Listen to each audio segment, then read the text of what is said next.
Good morning everybody and welcome to today's video where I'm going to talk to you about gestational diabetes. If there's anything in this video that I've missed out, then please do let me know in the comments, and also I will leave some actual resources down in the description box.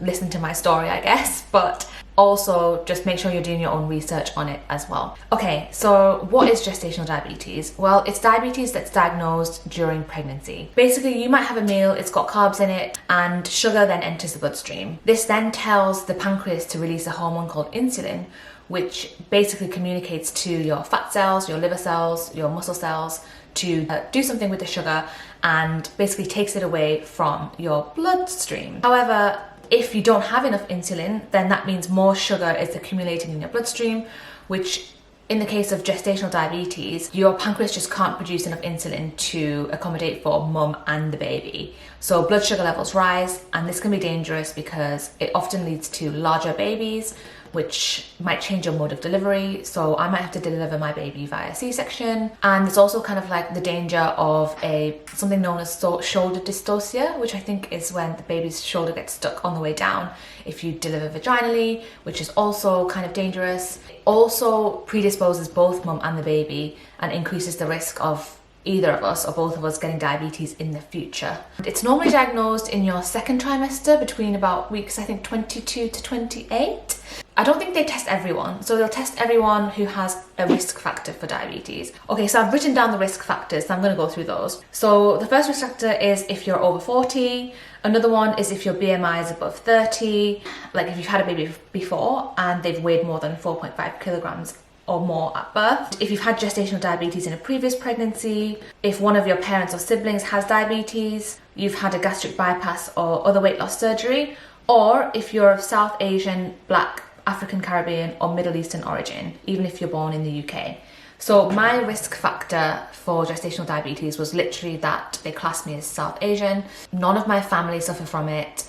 My sister's been pregnant, she didn't have gestational diabetes, and none of my family suffer from diabetes. I'm not over 40, my BMI was not over 30. I honestly was super surprised when I was told that I had gestational diabetes. I actually asked my midwife if she was joking, and I did have a little cry afterwards as well. They took bloods from me and checked my bloods there and then they also told me to drink 75 grams of sugar in this horrid looking blue bottle. I sat there, had my bloods taken, drank this horrible drink, and then I was told, go away and come back in 2 hours. And so that's what I did. I went back in 2 hours and they tested my blood sugar again. And what it should have been is below 7.8, but it was 8.3 or something. So basically my blood sugar level was still high and it wasn't underneath or at the target range that it should be, meaning that my body just wasn't producing enough insulin to,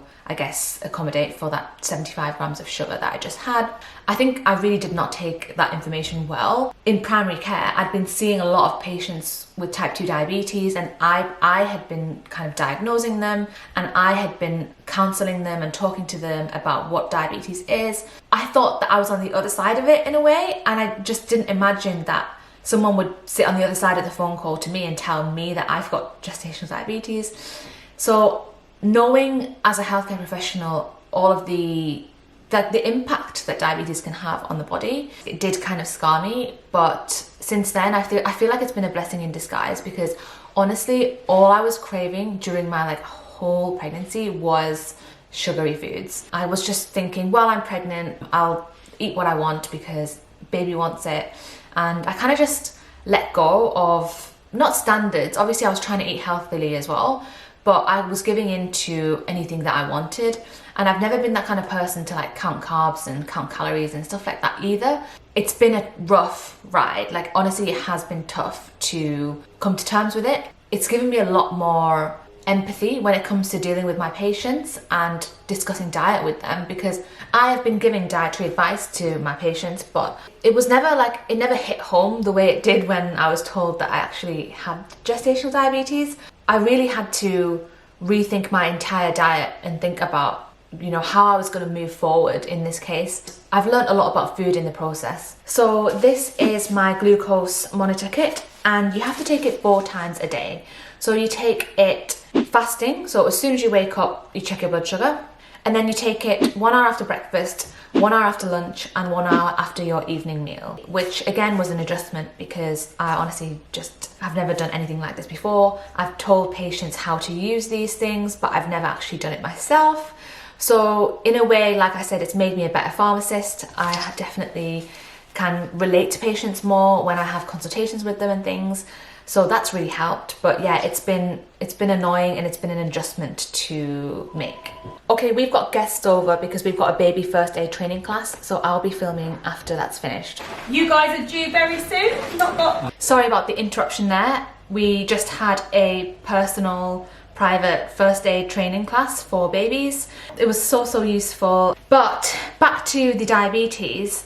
So ideally I wanted to film this video on a weekday because I'm a lot stricter with my diet on a weekday. I just decided to do it on a weekend and film on a weekend like this because I am not comfortable taking the camera anywhere near work, even if it's just me. Oh, the ice cream van's here. Yeah, even if it's just a video of me showing you what I'm eating, it's harder to do that at work. I just don't want to take any risks. So I am filming this on a weekend. However, I also just want to let you know that I am a little bit less strict on a weekend. Like being pregnant, it's like tough enough already with all of these restrictions in place. I don't want the stress of, you know, restricting myself every single day. That's just a disclaimer out there for anyone that's going to judge. But I will discuss this item here. So this little pack here, so this can monitor your blood sugar levels. It comes with the actual monitor, it comes with the test strips, it comes with the device that basically holds the needle. These are what the needles look like. So what you basically do is unscrew the lid of this device. As you can see, it's already got a needle on, but I have used this already. So I'm just gonna take that off, pop a new one in, just like this. And then I'm just gonna slowly remove the lid of the needle so that the device looks like this. I'll pop the lid back on and prime it. So you just have to pull it to prime it and make sure that it's ready. And once it's ready, the little circle here will come up with like a red color inside. So this indicates that it's ready to go. There is like a little scale here as well on how deep you want the needle to go, and I just have it on the second setting because I don't want it to pierce my finger too hard. And I've already prepped it, so that's ready. Pop a test strip into the monitor and it basically turns on and it tells me that it's ready to take my blood. All right, so I've washed my hands. So yeah, I will then just place this flat down on my finger and press this button, which then expels the needle, and that will give me a droplet of blood, like so. And then I just suck up the blood with this test strip, and that will tell me what my sugar level is, which is 4.3. Okay, so before food in the morning, which is a fasting glucose, without any food, your value should be between 4 and 5.3 millimoles per litre.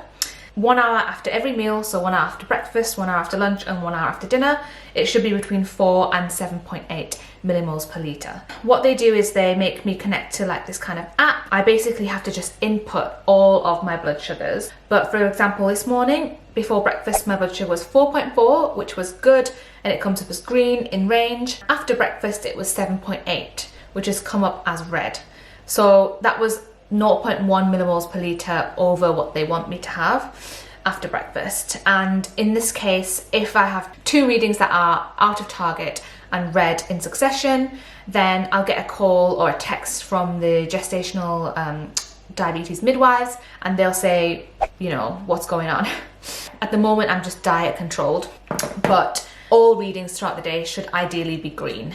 The best way I've found to do this is firstly cutting down on my carbs, which is really hard for me because I love rice, pasta, pizza, everything. But if I am to have some carbs, I have what I want because you can't cut carbs out completely.